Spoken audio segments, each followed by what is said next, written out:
दुआएं मांगती है, व्रत रखती है। करवा चौथ के साथ भी कोई शख्स जुर्म करे या करवा चौथ के दिन ही जुर्म करे, आप कहेंगे कि ऐसा नहीं हो सकता, लेकिन मैं बार बार कहता हूं कि जुर्म या क्राइम कभी भी कहीं भी किसी के साथ हो सकता है।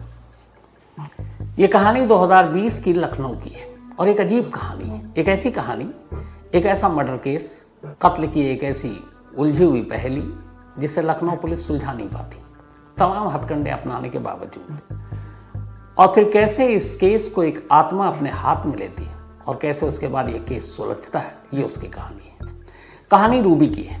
रूबी लखनऊ में रहा करती थी, एक गरीब परिवार की लड़की, पर जिंदगी ठीक ठाक चल रही थी। रूबी की शादी हो गई, शादी के बाद 2 बच्चे हुए, लेकिन कुछ वक्त के बाद ही पति के साथ अनबन थी। पति शराब पीता था, तो पति और पत्नी दोनों अलग हो गए। अब रूबी अपने दोनों बच्चों के साथ अपनी जिंदगी को गुजारने के लिए अपने माँ के घर आ गई। माँ भी अकेली थी और कोई था नहीं, तो माँ को भी अपने बेटी का सहारा मिल गया, बेटी को माँ का सहारा मिल गया और सभी कुछ जिंदगी में ठीक ठाक चल रहा था। रूबी की उम्र कोई ज़्यादा नहीं थी। अब माँ के साथ रहते रहते उसी थोड़ी दूरी पर एक तांत्रिक रहा करता था और उस तांत्रिक के पास आसपास के लोग आते थे। कई लोग दूर से भी आते थे अपनी अपनी समस्याओं को लेकर, कई जादू टोना करवाने के लिए, कई और अपनी सारी चीज़ें। एक आदमी जब बेबस मजबूर हो जाता है और या फिर डरा हुआ होता है, तो हमेशा तांत्रिक लोग उसका बहुत फ़ायदा उठाते हैं। तो उसी वजह से बहुत सारे लोग उसके पास पहुंचते थे। रूबी भी, अब चूंकि उसकी ज़िंदगी में बहुत सारी चीज़ें थी, पति से तलाक हो चुका, 2 बच्चे, उधर माँ, क्या करे, तो रूबी भी उस तांत्रिक के पास गई कि शायद ज़िंदगी में कुछ ऐसी चीज़ें हों, कुछ ऐसी खुशियाँ हों जो उसके पास आए। तो वो तांत्रिक के पास गई। कई बार वहम होता है, उसे लगा कि तांत्रिक के पास जाने के बाद कुछ फ़ायदा होने लगा है, तो वो जाने लगी। धीरे धीरे वो लगभग हर हफ्ते, महीने में 3-4 बार तांत्रिक के पास जाती और तांत्रिक के पास जब वो जाती तो कई बार अपनी माँ को भी ले गई। तो माँ भी ये जानती थी कि रूबी जो है, उसकी बेटी तांत्रिक के पास अक्सर जाती है अपनी समस्याओं को लेकर और काफ़ी जाती है, तो तांत्रिक से माँ भी अनजान नहीं थी। धीरे धीरे वक्त बीता, जैसा जैसा तांत्रिक समस्याओं को दूर करने के लिए उपाय बताता वो करती जाती। 2020 में करवा चौथ का दिन आता है।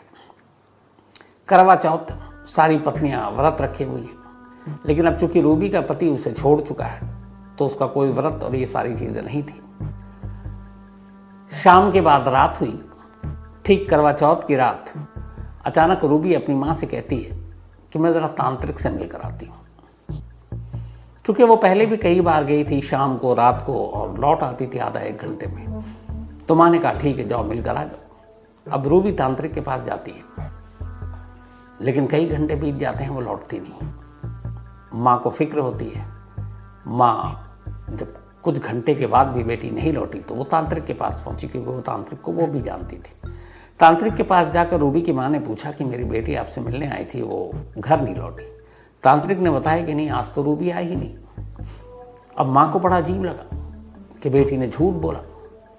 तांत्रिक के पास कुछ और भी लोग बैठे हुए थे, उन्होंने कहा नहीं, आज तो रूबी आई नहीं है, क्योंकि छोटा से इलाके में लोग एक दूसरे को जानते हैं।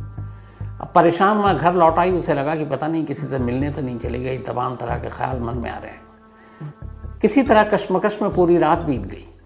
अगले दिन माँ ने इधर उधर ढूंढना शुरू किया कि कहीं चली गई, जिंदगी में परेशान है, कुछ कर न ले। दूसरा दिन भी बीत गया, तीसरा दिन भी बीत गया, चौथा दिन भी बीत गया, 4 दिन हो गए। रूबी का कोई अता पता नहीं, कोई सुराग नहीं। कई बार तांत्रिक से पूछा, तांत्रिक ने कहा कि शायद कहीं आसपास ही हो, क्योंकि मजबूर माँ अब तांत्रिक से अपनी बेटी का पता पूछ रही। लेकिन 4 दिन जब हो गए, तमाम कोशिशें कर ली रूबी की माँ ने और रूबी का पता नहीं चला। तब रूबी की माँ को फिर लगा कि कुछ कहीं गड़बड़ ना हो जाए। इसी के बाद रूबी की माँ लखनऊ के एक पुलिस स्टेशन पहुंचती है और रूबी की मिसिंग की कंप्लेंट लिखा देती है। पुलिस रिपोर्ट लिखती है और फौरन एक्शन भी लेती है। रिपोर्ट लिखने के बाद अब पुलिस तलाश शुरू करती है। सबसे पहले रूबी की माँ का बयान दर्ज होते हैं। उस रात की, करवा चौथ की रात की पूरी कहानी पुलिस पूछती है। तो रूबी की माँ बताती कि वो ऐसे ऐसे शाम को निकली थी तांत्रिक के घर जाने के लिए। पुलिस की एक टीम फौरन तांत्रिक के पास पहुंचती है अब तांत्रिक का नाम आते ही पुलिस के वैसे ही पिछले बहुत सारे ऐसी केसेस हो चुके हैं जिसमें पुलिस को लगा कि ये तो बड़ा सीधा सा केस है, तांत्रिक ही को पता होगा कि रूबी कहाँ है, उसी ने कुछ गड़बड़ किया है। पुलिस ने तांत्रिक से पूरी पूछताछ की, सख्ती से भी की, तमाम तरीके से की, लेकिन तांत्रिक ने बताया कि वो आती तो थी लेकिन करवा चौथ के दिन नहीं आई। पुलिस को लगा कहीं ना कहीं से कि तांत्रिक शायद सच बोल रहा है, लेकिन फिर भी तांत्रिक के ऊपर शक था। अब पुलिस ने फिर रूबी का मोबाइल लिया और रूबी की माँ से नंबर लेने के बाद और मोबाइल लेने के बाद अब उसके कॉल डिटेल खंगालने शुरू किए। जब कॉल डिटेल खंगालने शुरू किए तो पुलिस ने देखा कि रूबी के मोबाइल पर तमाम नंबर हैं, नॉर्मल बातचीत होती है, लेकिन 2 ऐसे नंबर हैं जिन पर वो ज़्यादा बात करती है और काफ़ी देर तक बात करती है। तो एक तो नंबर था उस तांत्रिक का और एक दूसरे शख्स का।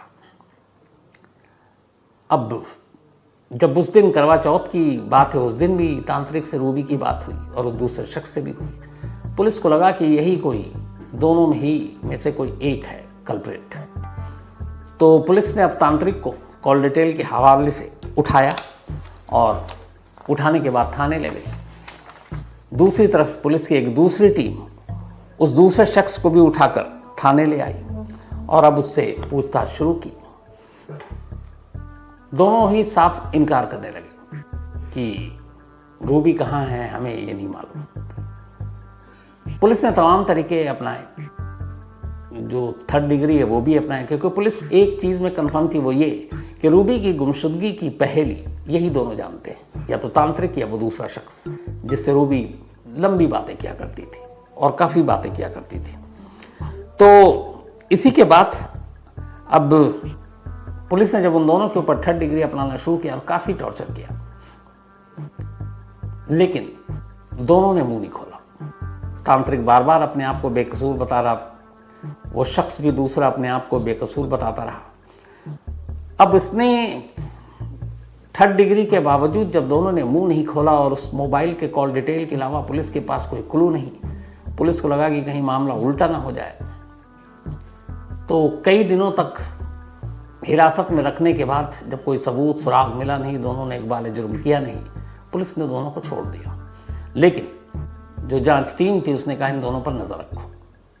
अब 2 लोग थे, दोनों को छोड़ दिया गया। रूबी का अब तक कोई सुराग नहीं। इधर पुलिस में एक ये भी था कि शायद रूबी कहीं और किसी के साथ गई हो, लौट आएगी, क्योंकि हाई प्रोफाइल इतना मामला तो था नहीं। तो पुलिस उसको लेकर भी थोड़ी सी बेफिक्र थी कि शायद ये ऐसा कुछ मामला नहीं है। तो इसके बाद पुलिस का अब रवैया और जांच उसने सुस्त रफ्तार हो गई। बहुत ज़्यादा इंटरेस्ट भी नहीं रहा, क्योंकि 2 ही सस्पेक्ट थे। दोनों को पुलिस ने तमाम तरह से उगलवाने की कोशिश की, लेकिन वो खुले नहीं, बताया नहीं। तो अब पुलिस वक्त बीतने लगा और रूबी के केस से एक तरह से उसकी दिलचस्पी कम होने लगी। करीब 6 महीने बीत गए। ये बात है 2020 की, और 2020 वही करीब अक्टूबर या नवंबर का महीना था। अब 2021 आ गया और 2021 करीब मार्च के आसपास या अप्रैल, पुलिस लगभग भूल चुकी थी। गाहे बगाहे रूबी की माँ थाने ज़रूर जाती और पूछती कि मेरी बेटी का कोई सुराग मिला, कोई पता मिला। पुलिस अपने हाथ खड़े कर लेती, कहती कि हम कोशिश कर रहे हैं, जांच जारी है, लेकिन होता कुछ नहीं। 6 महीने बीत गए, रूबी का ना कुछ सुराग मिला, ना कोई खबर मिली। उधर उसके 2 छोटे बच्चे, वो भी परेशान बिना माँ के, और माँ भी परेशान कि बेटी पहले ही पति ने साथ छोड़ दिया, ऊपर से 2 बच्चे हैं और अब खुद माँ गायब हो गई है। तो सारा मतलब उथल पुथल था ज़िंदगी में, रूबी के घर वालों के, रूबी की माँ के और बच्चों पर। 6 महीने बीत गए और कोई क्लू नहीं मिला। इस दौरान में पुलिस ने बीच में भी कई बार तांत्रिक और उस दूसरे शख्स से पूछताछ की, कोई फ़ायदा नहीं हुआ। 6 महीने बाद एक रोज़ थाने में कई पुलिस वाले मौजूद थे, जैसा कि वो हमेशा होते हैं। अचानक शाम का वक्त था, अंधेरा होने वाला था। लखनऊ के उस पुलिस स्टेशन में एक शख्स दाखिल होता है। ये वही था जिसका नंबर पुलिस के पास था और जिससे पुलिस ने कई बार पूछताछ की और कई बार 3rd डिग्री का भी इस्तेमाल किया। नाम पवन था, उम्र यही कोई 30-32 साल के दरमियान। थाने पहुंचा, पुलिस उसको देखकर, चूंकि कई बार वो थाने आ चुका था, पहले कई बार खातिरदारी हो चुकी थी, तो पुलिस को लगा कि ये यहाँ क्यों। तो आया परेशान, घबराया हुआ बेहद, बोल रहा है तो उसके होंठ उसका साथ नहीं दे रहे। पुलिस ने पूछा कि भैया हुआ क्या? तो उसने कहा साहब आप मुझे पकड़ लो, मैं रूबी का कातिल हूं।